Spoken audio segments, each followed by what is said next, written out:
Well, hello, DCO Nation, and welcome back to another DCO Live. It is Thursday night. Glad to see everybody on here. We had a bunch of guys jumping on here early.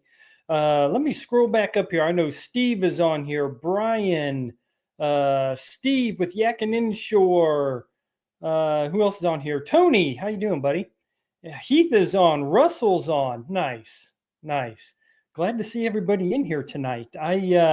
I actually got a little bit of a late start.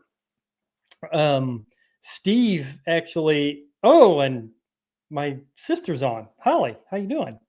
What are you doing on here? But not that I said, I'm glad you're on. I actually got a little bit of a late start. I was playing golf today. We played in a charity event over at Whispering Pines. Whispering Pines just opened back up. They were under they did some renovations out there. They were closed for about 6 months. And so Site One put on a charity event, and we put a team together there at work. And I think we ended up coming in either 5th or 6th place. So it was a good day. Didn't hit the ball too awful bad. I haven't been playing in a little while. Yeah, it was a ton of fun. But I never got the actual show scheduled up. So I was running just a little bit behind. I had everything planned in the background. I just hadn't, put it onto, YouTube yet and scheduled it out there. Hey, Kevin, Everett, good to see you. Good to see you. Holly said that she was bored. That's why she's on. Well, I'll take it. But yeah, I had everything, on the back end all pretty much set up. I just hadn't moved it over to YouTube. And actually, Steve shot me a text and said, "Hey man, are you having a show tonight?" And I was like, "Yeah, just running a little bit behind." But we are on and we are up and running. So I got just kind of some random stuff that we're going to be kind of chatting about today. And again, if you guys got any questions, throw them into the chat box. And my mom is on. Hey, good to see you. Matter of fact, I'm going to click on the comments there onto the screen so everybody can see them. But, there's a few random things that I want to kind of, talk about tonight. But again, if you guys have any questions, go ahead and throw them into the chat box. Kevin actually threw something up there right now, and he said, anyone else fished the Sheep's Head tournament last weekend? I did not. I actually have never fished for Sheep's Head, but yeah, throw up there into the chat box and see if anybody else has fished in that Sheep's Head tournament. But yeah, no, I haven't. A matter of fact, one of the things, or a couple of the things I want to talk about are some of the tournaments that's going on right now and this weekend, but we'll definitely get to those here shortly. But I've been working on a couple of things. I had one gentleman reach out to me, I don't know, I'm going to say a couple of weeks ago, and asked how he could support the channel. I don't bring this up very often, maybe once or twice a year. It's not something that I do, because I just don't. There's really only a couple ways to support the channel. The best way to do it is by views of the videos. That really is the best way. Giving, thumbs up and likes and sharing the videos is a great way to support the channel. I was selling hats. Matter of fact, right back here in the background, where's my finger at here? I'm trying to do everything backwards, but Tony, if you can see that, Tony, that's your hat right there. I've got a sticker on it. So when I see you in October, there's your hat. But I do have one hat left right there. So, somebody wants to buy a hat, that's a great way to support the channel. And also, I've been working on some more sticker designs, and I want to throw them up onto the screen, and I want to get your guys' input because they're still in the design phase, and I've got 3 different designs, and I want to kind of stick with these designs. So you guys are going to help me out here tonight. Tony jumped on here. Let me see. We got a question. He said, what is your go-to knot for leader to braid? So I use a gosh, it is called modified Alberto knot. No, excuse me. Modified Albright knot is what I use. If you go over to YouTube, there are a ton of tutorials on it. It's really easy to tie. I can tie it almost with my eyes closed at this point. It only takes me maybe a minute or two to tie. I can tie it up pretty quickly. I don't like the FG knot. I've tried tying it, multiple times. I am just not good at it. It takes too long. You've got to keep tension on, both leaders, and it's like 15 wraps. And I just don't, I personally don't like it.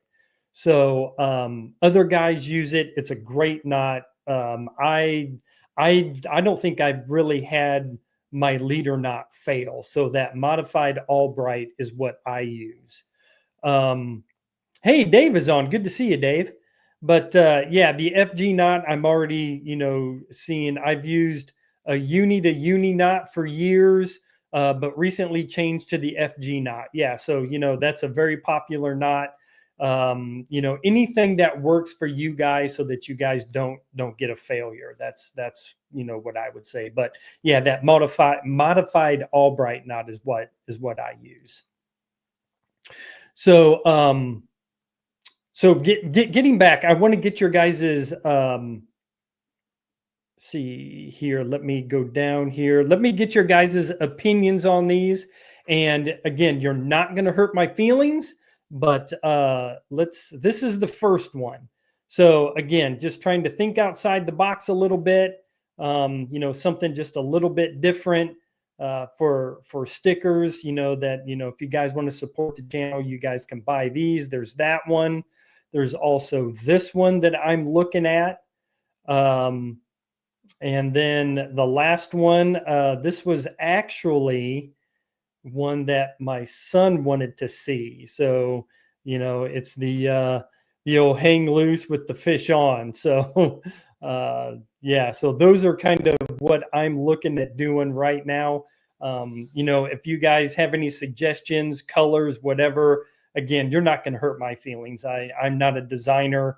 I don't, do that kind of stuff for a living. But yeah, if you guys got any ideas, let me know. You can either shoot me a text or something and say, hey, I like the design, but I don't like the color, whatever. I don't care. So I'll probably be sending them off here in the next week, and and going that way. So I'm hearing I like the US flag one. So you guys like the DCO Nation flag? Okay, that's cool.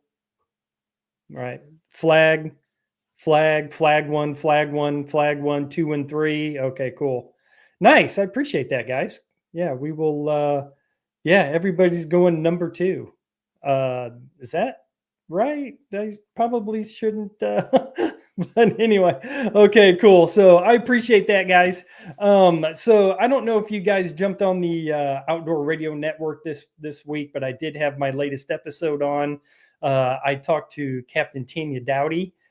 We talked about exposing and getting more lady anglers involved in the sport, and getting kids involved, and how you can, get kids involved, because, they are the future of everything that we're doing.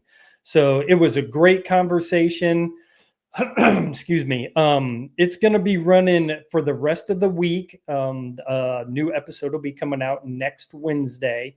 I don't know when they're playing during the rest of the week. The only scheduled time that I know that it's playing is Wednesday at 10 a.m. And again, at 6 p.m. is the replay on Wednesday. The rest of the time, I'm in different time slots throughout the day to expose different people during the day to my show. So it's not every day at 10, every day at 10, every day at 10. Like today, I just happened to catch it when I was getting off the golf course, and that was like at 3:15. So, it's just kind of whenever I get dropped into the schedule, but go on and listen to the Outdoor Radio Network and support that. It is growing. And so we really do appreciate your support over there. But really good conversation with Captain Tanya. And I want to try to get her on again very quickly, because we never really got to talk fall fishing. So I want to get her back on within the next maybe week or two. If she would come back on, I may reach back out to her and see if she wants to come back on again for this Wednesday, and almost do like a part 1, part 2, if she's not too busy. So we'll see if I can get her back on. Gunnar jumped on. Henry said, I love the Flounder sticker. Yeah, I don't want to go back to the Flounder sticker. I'm trying to keep things, fresh and switched up a little bit. But yeah, I appreciate that. So kind of moving on, I know that, I can't remember who asked about the Sheep's Head tournament, but there are 2 tournaments. One tournament is going on right now. It's the Put 'em Back tournament, sponsored by Toadfish in conjunction with Release Over 20. It's a week-long tournament. It started on Sunday on the 7th, and it runs all the way through the week. And it's a slam tournament. So you can get 3 redfish, 3 flounder, 3 trout. And it's the cumulative length, except for the redfish. Redfish can't be any bigger than 30 inches. And I just happened to pull up the leaderboard and looked at the redfish leaderboard for that. And there's a guy that has 89.5 inches. So 90 is the biggest, or the longest, or the biggest length that you can get is 90 inches. And he's already at 89.5. So, there's going to have to be a guy that catches 3 30s right there to overtake him. I mean, he's almost got it wrapped up. Now, if there happens to be a tie, if there's 2 guys that both have 90 inches, then the tiebreaker is the first fish that was uploaded. So if a guy uploaded their first 30-inch fish on Sunday and another guy uploaded his 30-inch fish on Monday, then the guy on Sunday, he submitted first. So that's the tiebreaker. That's how they do it. And then there is one kicker fish, a toadfish. So it's actually 4 fish you can catch: redfish, flounder, trout, and a toadfish. And if you catch the biggest toadfish, I forget what they have for a prize, but it's a pretty nice prize for catching a toadfish. So, if you catch trash fish like I do, then, that's right up my alley. It's probably right up your alley. So that's one of the tournaments that's going on. And then on Sunday, the 14th, is the Low Country Kayak Anglers, the Redfish Series, stop number 4, is going to be shoving off at Garris Landing. So right there in that Allendale area, Garris Landing, they're going to be shoving off there at 6:30, 7 o'clock, something like that. I'll need to go back and check it out. I am fishing in it. I know that there's quite a few guys fishing in it. I never saw the number of anglers yet. Last time I think I looked, which was several days ago, we were up to maybe like 8 or 9 anglers. Lines in at 7, Heath said. I know Heath is fishing in it. But yeah, there's not very many. So, you don't have to be a member of Low Country Kayak Anglers. If you want to go down and fish it, you guys can come down and fish. Just jump on Fishing Chaos app and pay your entry fee and jump in it. It's a ton of fun. But we'll be going over the weekend report, the weather report down there in Charleston. We'll look at some tide charts and stuff like that a little bit later on. But, so there are a lot of tournaments going on right now that you guys can jump into. So one of the questions that I got about a week ago, there was a gentleman who said that he was coming down this winter, and he wanted to know when the redfish were going to start schooling up. And usually, now help me out, Steve. I know that you're really plugged into this, but usually the redfish start to school up, and it's all based on water temperature. And that water temperature is going to be roughly, I'm going to say mid 60s to low 60s is when they're going to start schooling up. So that's usually that December time frame, is when they start schooling up, and then they'll stay schooled up till probably, oh gosh, I'm going to say March, April. Again, once it starts hitting that, 70-degree water temperature, those schools will start breaking up, and that's usually, right around April, something like that. So yeah, we still have a little while before you start seeing those schools and those reds coming together. But moving into the fall right now, the bite is really turned on, and it is going to be good fishing pretty much from now, September, all the way through, I'm going to say through December, is just absolutely awesome. I mean, this is the time of the year where, I mean, if you're a zero, you can be turned into a hero when you go out on the water right now. That water temperature, when I was out this weekend, I was out fishing with Heath and Eric on Saturday, and then I went back out on Sunday, and the water temperature was between 79 and 81 degrees, which is just absolutely perfect right now. And, it's been cool. The water temperatures are going to gradually continue to drop down a little bit. But, that mid 70s or high 70s, it is just going to be on right now. So, guys, if you can get out, now is the time to get out on the water and do some fishing. When I was out on Saturday with Heath and those guys, oh, hold on one second. David, how you doing, buddy? He just threw a question up there. I'm going to pop it onto the screen before I move on. He said, David said, what is your strategy for fishing the incoming tide in the marsh creeks? Start at the mouth and work to the back, or start back and work your way out? So as the tide is coming in, this is a great scenario, because I just fished an incoming tide about, oh gosh, it was probably, well, now it's probably been about 3 weeks. And what I did is, okay, I'm trying to put my thoughts together here. As the tide is coming in, the redfish are going to be pushing back into those creeks. Okay. So I will start at the front of those creeks and start working my way back, because all of that bait fish and the shrimp and everything are going to be moving with the current to the backs of those creeks. I was fishing down in Pawleys, and that's what I was seeing and observing. And that's how these fish move. They will sit back there and they will just follow that bait back into those creeks until basically they can't go back any further. There was a scenario in Merle's Inlet where I went to this one creek that it's basically a dead end creek that ends up into a big, I'm going to call it a saltwater pond. And that saltwater pond, all those redfish were pushed all the way back up against that grass wall where they couldn't penetrate and go past the grass wall. There was a lot of sparse grass up in there that I was fishing. I was standing up. I actually sight fished a couple of reds. I made a couple of casts to them.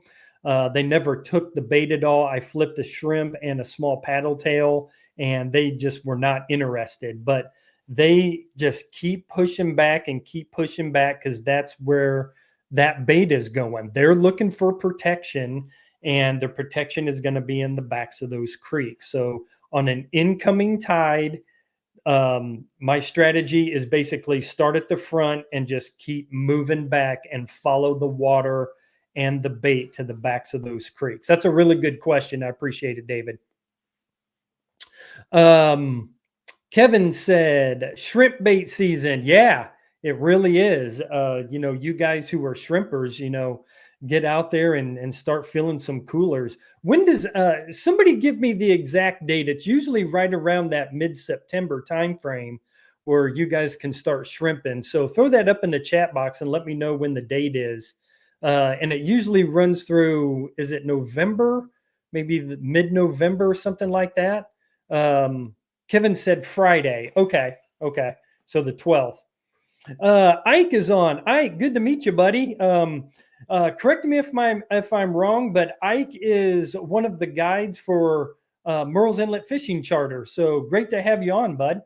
And if you guys have questions, we've got a bunch of guys on here who have a ton of experience. Steve, I know that you got a ton of experience. He guides down in the Georgetown area, and Ike is up here in the Merle's Inlet area. So, there's plenty of guys that you guys can, I can direct the questions to if they don't see them up on the screen. Wired for Crappies. He jumped on again. He was on here last week. He said, "What's up, DCO? Fished the Wando last Saturday. First time on the Wando. Caught a slam. Congratulations. With a 23 trout. No, you caught 23 trout, 8 reds, and a flounder. Are you kidding me? Dude, that is awesome. That is absolutely awesome. You're probably wore out. Man, that deserves a chicken salad sandwich from the Seawee Outpost. Man, that's awesome. Congratulations. That's great, man. Absolutely fantastic. 23 trout. Yeah, man, trout bite is on right now. Excuse me. But yeah, in matter of fact, one of the things that was asked a couple of weeks ago with Captain Chris Regan, and exactly, and the chocolate chip cookie. Yeah, you got that right, man. One of the questions that I wanted to touch upon that I talked about with Captain Chris Regan was, with all of the mullet going on in the creeks right now, the mullet run and the shrimp that's popping everywhere, is how do you have your bait stand out with all of those schools of mullet? And when we were out on Saturday, I was seeing mullet anywhere from 6 inches up to those big horsehead mullet that are 12, 14 inches. But I was paying more attention to the 6-8 inch mullet schools that were in amongst the grass. But how do you decipher, or how do these fish decipher from the mullet that's swimming around in your bait? And basically Captain Chris was saying, move it erratically, make it look like it is wounded, something that's going to be an easy meal, because that mullet run I'm hearing out on the ocean is like in full swing right now. Again, somebody correct me if I'm wrong, but that mullet run is only going to get heavier and heavier as the fall gets later and later. So that's what you guys want to do, is just, make that bait look really erratic and an easy meal.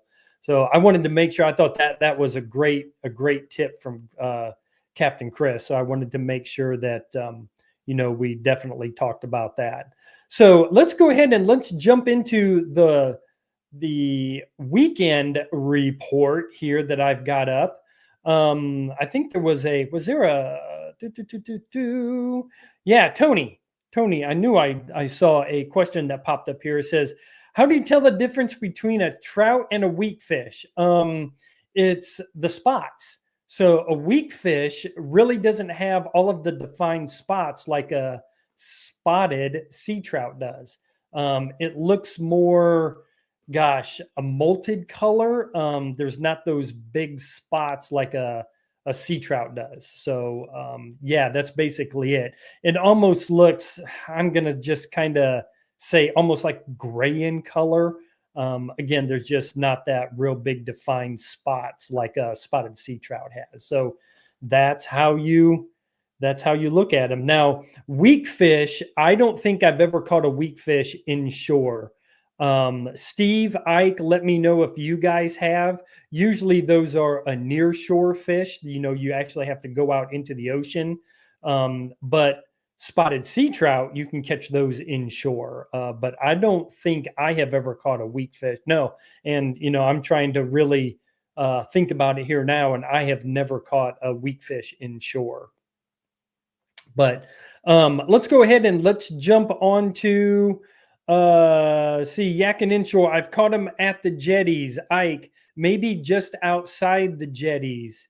Yep. Okay. Yeah. So, up into the creeks and where, I've caught trout in the past. Yeah, I just don't, I've never caught a weak fish inshore. So yeah, if you're looking for weak fish, yeah, that near shore jetty area, yeah, that's where you guys want to concentrate your efforts. So let's get on to the weekend report. If you guys are going to be fishing this weekend, which I know you are, let's take a look at Merle's Inlet right now. So on Saturday, we are looking at, hold on, let me pop up. I'm going to get the tide chart on here for Saturday here real quick, and I need to actually take that off of there. So there's the tide chart for Saturday and Sunday. Right now, the temperatures look really nice. I mean, 64 degrees, 78 is a high. Winds 5 to 10 miles an hour out of the northeast. Okay. So, I mean, it's not too awful bad. I'm actually going to fish on Saturday, and then actually, oh, I'm sorry. Wait a minute.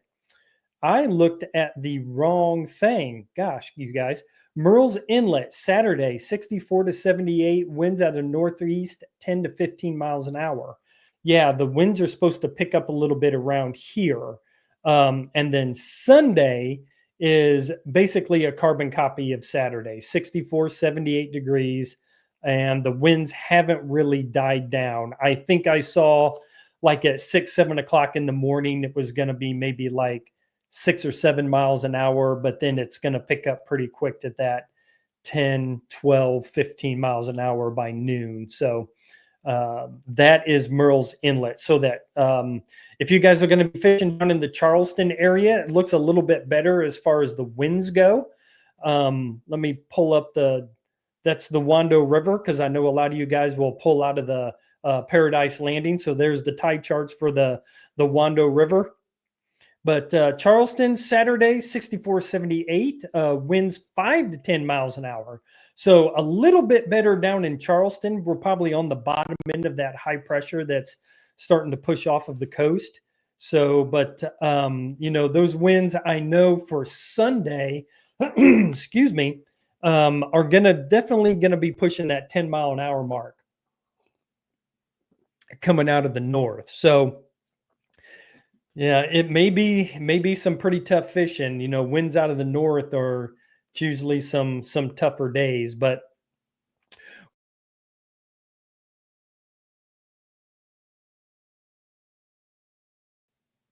I just took myself off there for a second. I'm doing too many things at once, guys. I don't walk and chew gum at the same time. Very good. So, yeah. So, the winds down there in Charleston, probably up around that, 10 o'clock, until lines out at 2:30. Those winds are probably going to be pushing that 10, 12 miles an hour, and it may be a fairly tough day. So, I just said Tuesday morning was pretty tough with the northeast wind. Yeah, man. Yeah. So yeah, I'm gonna go out on Saturday. I'm still in that put 'em back tournament. I've only been able to fish one time, and that was last Sunday.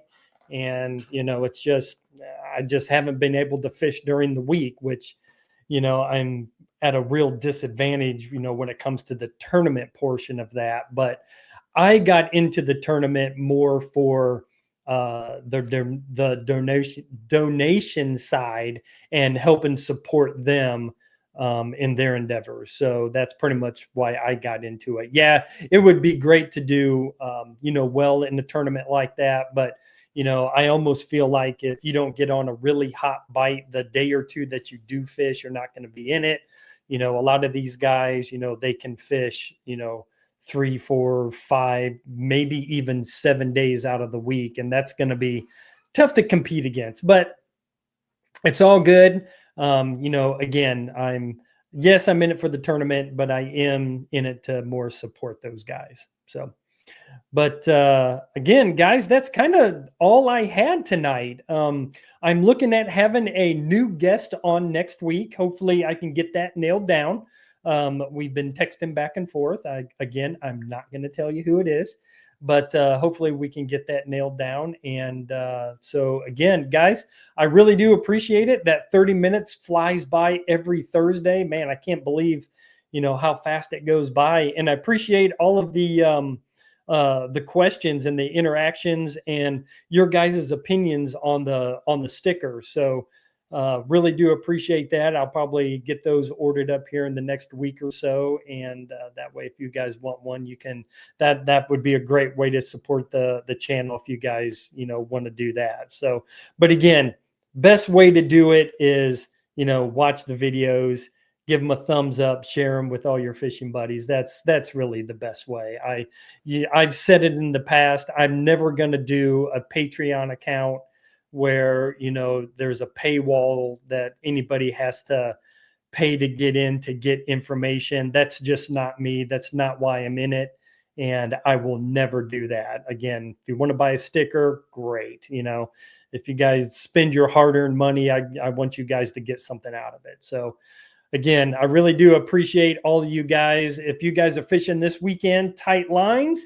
If you catch fish, tag me in it so we can share it with everybody, because I definitely want to see, what you guys are catching. So again, guys, really appreciate each and every one of you for stopping by Thursday nights, and end it like I always end it.